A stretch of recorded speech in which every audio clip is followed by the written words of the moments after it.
Welcome back. Your man Diamond K in here. Of course, the Diamond K Show on Fire TV, radio on fire. Thank you for joining me. Thank you for tuning in. We are devastated and heartbroken for all of our friends in Hawaii who have been impacted by the recent wildfires. Based on this government response and the way that they've handled things, it definitely makes me think back to Hurricane Katrina and other times where the government has failed to act in a reasonable way. So, of course, there are going to be a whole bunch of thoughts and prayers and a whole bunch of woulda, coulda, shoulda. Now, for those of you that have, don't live in Hawaii as I do not, and you have seen this story, but you don't really know what's going on. You don't really know what brought it about, what happened. On Tuesday, August the 8th, 2023, a very bad, terrible combination of drought conditions and hurricane weather combining and converging led to widespread wildfires across the island of Maui. Now, families, citizens, residents, visitors were forced to evacuate quickly, forced to evacuate in very, very short notice. In many instances, escaping with only the clothing on their backs. So, you have town just completely gone. Many places on Maui were also affected. And so I definitely, my heart goes out to this community and what they've been dealing with. We have links below to the Hawaii Community Foundation.org that you can donate. All funds that they collect will be given to the Hawaii Community Foundation Maui County Strong Fund. So I'm one of those folks that believe that you should give when you want to give to the local organizations and do it that way. So they are using the Act Blue platform because it is giving quick and easy access to the funds, comes to them and allows them to get monies to the families that need it faster. So there is an accounting of all the monies raised through this foundation and distribution to the HCF will be posted on their website. And again, that website is hawaiicommunityfoundation.org /Maui. We have a link to it below. So I want to talk a little bit more about this. So, like I said, a terrible combination of drought conditions and hurricane weather led to widespread wildfires across the island. So you have these families that, this thing went down and it went down quickly. The fires drove people to jump into the ocean to escape the flames, the smoke, and obviously forced people to evacuate. So what can you do to help? How can you help these people? As I said, you can donate. They have an emergency fundraiser for Maui fires. You can donate, and we have links below for that. hawaiicommunityfoundation.org /Maui Strong.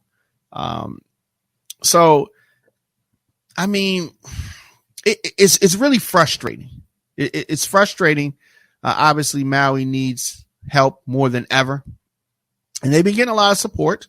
Obviously, many have reached out asking how they can directly help the families. And I think that this type of action is so important So they are working with community and members. And these are people on the ground, very important, to provide immediate funds to verified GoFundMe fundraisers and Venmo fundraisers to families who lost their homes. So in the wildfires, now families that lost their homes in the wildfires. It is very, very important. But tourism is something that I get. It is a part of the community. I think it's probably about 21% of the economy. And most of that money obviously goes to hotels, airline, rental cars. But that money doesn't actually stay in the community.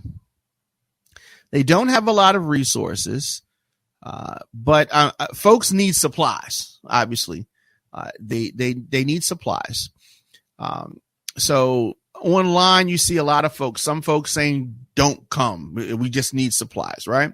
Other folks saying, "Don't come. We don't need you. We can handle it ourselves," and trying to dissuade people from coming to Maui. Now, they are, as I said, they're a tourist economy. And, people have different feelings about tourism everywhere. Some people, if they live further from where visitors go, they don't necessarily subscribe to the benefits of the tourism. So I think that I read tourism is about 21%. That's a significant number. Now that you have that money, but there's also money that goes to other retailers and folks around the community. But in times like this, it really highlights some of the difficulties. As I said, a lot of folks obviously this is not the time to go to Maui for a vacation, but if you want to go there to help, obviously this is the time. So there's been the confusion of natural disaster versus man-made disaster.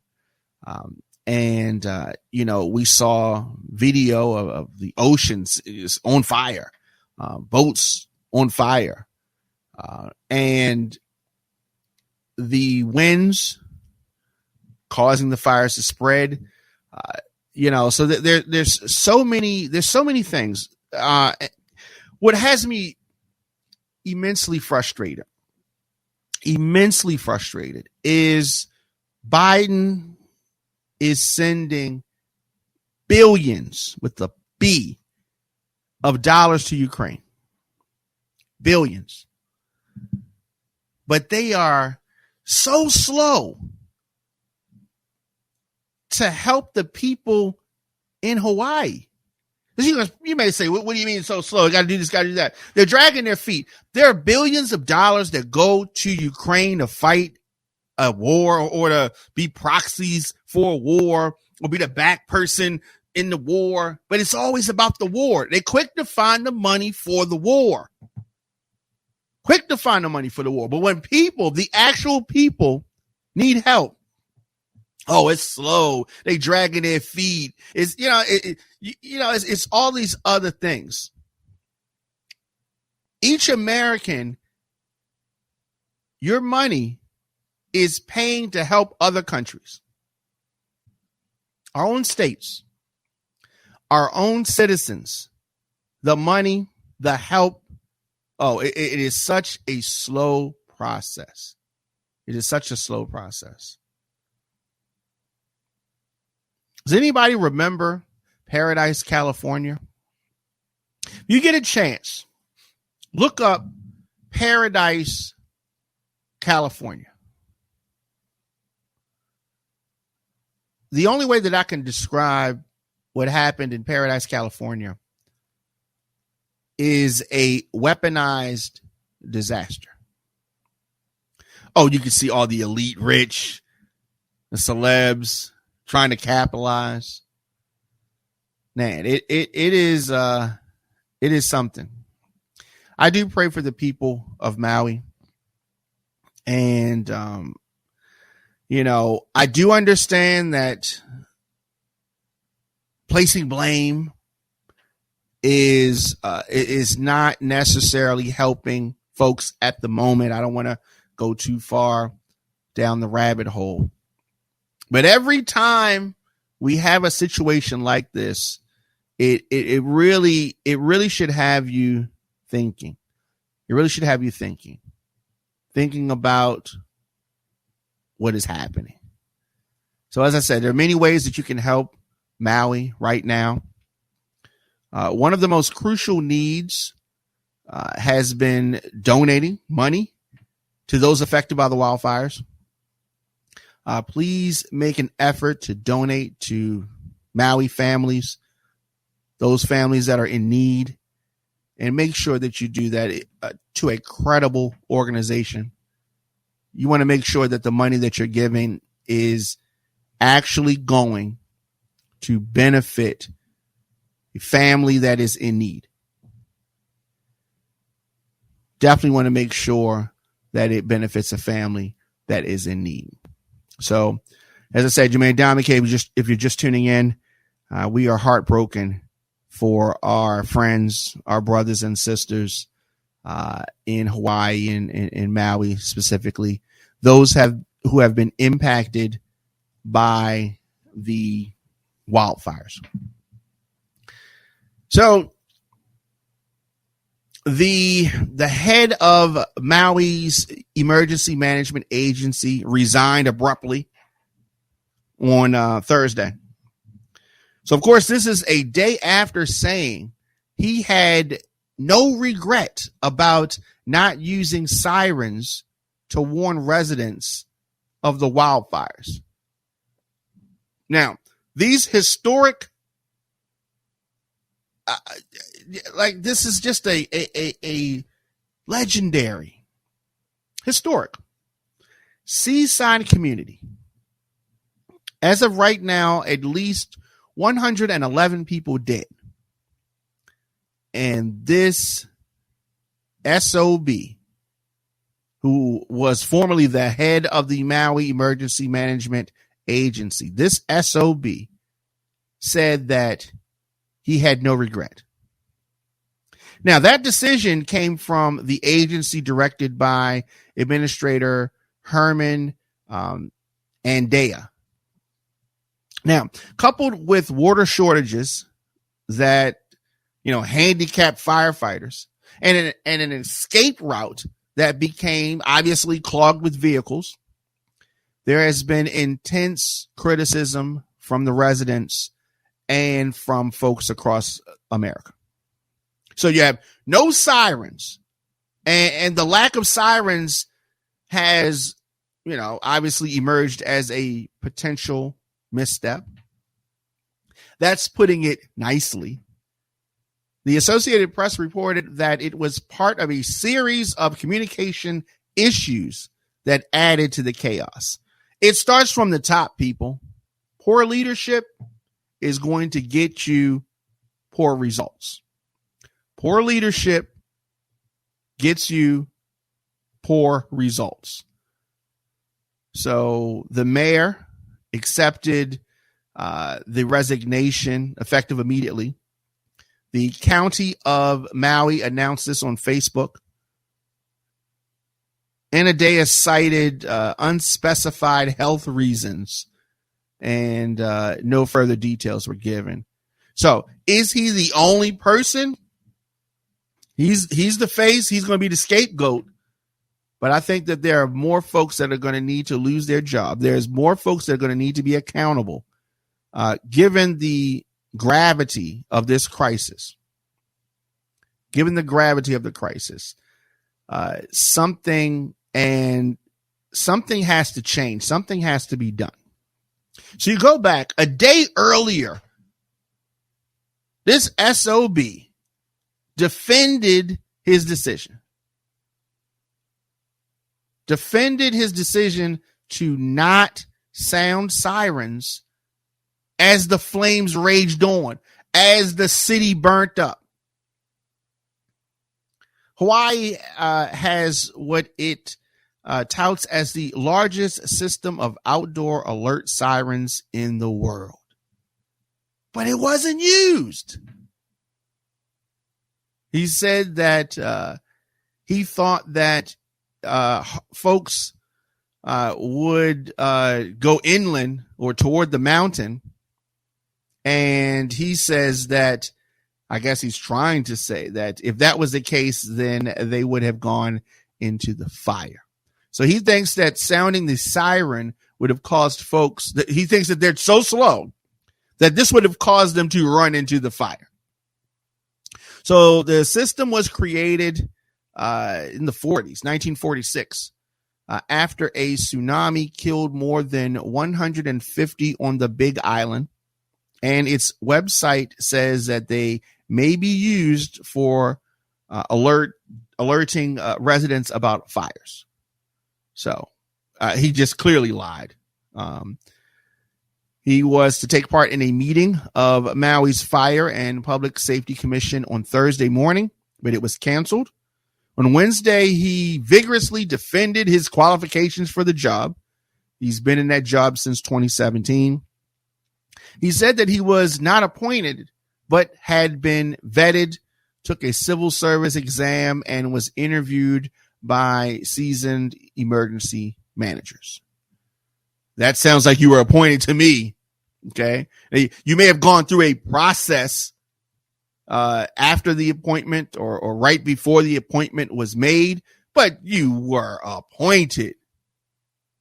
He said that previously he had been the deputy director of Maui County's Department of Housing and Human Concerns and had been chief of staff for former Maui County mayor. And he did that for 11 years, allegedly. During that time, he said that he often reported to emergency operations centers and participated in numerous trainings. He said, to say that I'm not qualified, I think is incorrect. Well, so, you know, I think that he should not have been in the position. And given what happened, he definitely should not be in the position anymore. I think that there are others who should be fired. I think he should have been fired. Resigning is, I think, a sign that he's going to be the patsy and others are going to say, oh, yes, well, we got a resignation from the former guy and we're moving things in the right direction. That's more problems. Okay. He was unqualified. And, you know, he might have been trying to do a good job. Some folks said over there that he was trying to be strong and he was trying to do a good job. Well, he did not do that. He did not do that. And just because you in your mind, I want to do a good job, but you fail miserably. And because of your folly and incompetence, folks died. I don't give a damn that you were trying to do a good job or you hoped to do a good job. Quite frankly, I think an investigation needs to be done because he may need to be brought up on charges. So the Attorney General Annie Lopez said on Thursday in a statement that an outside organization will conduct an impartial, independent review of the government response, and officials intend to facilitate any necessary corrective action to advance future emergency preparedness. The investigation will likely take months, probably a year. But it needs to happen, and it needs to be, as she has indicated, impartial and independent. We do not need the folks who made the responses to be doing the investigation, like often happens with the police department. Families, homes destroyed. Many residents were not given any early warning to get out. So there was an announcement on August the 8th, saying that the fire had been contained. Now, the sad part about that is that lulled people into a sense of safety and has caused many folks to distrust officials. People who were trying to put out these fires lived in those homes. Even 25 firefighters lost their homes. So, there is a lot of pointing, and I understand that folks are frustrated. They're sad. They're displaced. These residents are steadily filling hotels and trying to just make it. Just trying to make it. Their shelters. It is just it's a mess. So you have hotels available for eligible evacuees. Eligible is the thing. And so many folks have been sleeping in their cars or camping in parking lots. I really feel for this community. And it's times like this that real steady leadership is so important. So what you have in conditions like this are, opportunistic buyers. There are folks that try to come in and offer money and take advantage, just like we said in Paradise, California. The governor has vowed to protect local landowners from becoming victimized by these opportunistic buyers. Now, this is going to really be a legal challenge, quite possibly. So the way that this normally works is you have a place like this where flames have consumed so much land. Locals usually can expect that the rebuilt town could become even more oriented toward wealthy visitors, and the locals get priced out, and the rich and the powerful come in and just take advantage of everything. Sad. I hope that does not happen, but that is so often what does occur. Now, the causes of the wildfires, this is the deadliest in the U.S. in over 100 years, is under investigation. There's a lot of rumors online. Hawaii has increasingly been at risk from disasters, with wildfire rising fastest, according to an analysis of FEMA records. The local power utility faced criticism for leaving power on as strong winds from a passing hurricane, came through a parched area. One video showed a cable dangling from a charred patch of grass surrounded by flames. And this is early in the wildfire. But the facts about this tragic event continue to evolve. So we are going to find out more. Now, obviously, we don't have all the answers right now, but folks are committed, working with many others to find out what happened and focus on Maui's restoration and rebuilding efforts. So the search for the missing has continued to other communities that were destroyed. Searchers had covered about 45% of the burned territory as of Thursday, according to the governor. Now, it is, that's the whole thing. The FBI's Honolulu division said that it was helping Maui police locate and identify missing people. Immediate family members who are on Maui can provide DNA samples at the Hyatt Regency beginning Well, actually, it started yesterday. And elsewhere, those folks can contact the FBI for instructions. And if you're looking for missing people, it's very easy for folks to slip through the cracks. So you definitely want to make sure that you stay in communication with the FBI, that Honolulu division. So as I said, it is just a sad state of affairs. And the thing is that we have seen these type of incidents occur, and we know what it looks like. You know what it looks like. It is up to you to help change just this stat quo that happens. Maui needs you. America needs you. And as I said, there are many ways that you can help Maui. Many ways.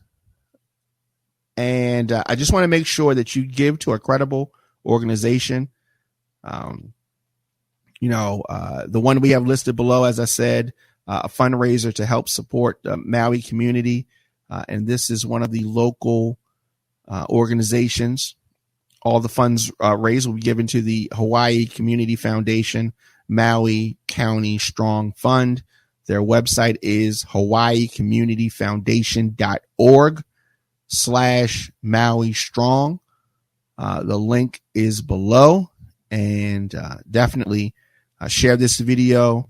And if you can donate and help out our brothers and sisters in Hawaii as they try to get through this very, very difficult time. Your man Diamond K, of course.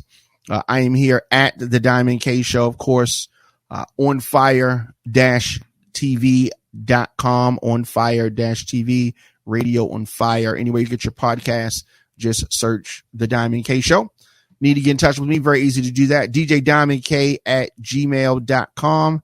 I'll see you guys tomorrow. Get lit. Get lit. Get lit. Everybody get lit right now. Get lit. Get lit. Get lit. Everybody get lit right now. Park Heights get lit right now.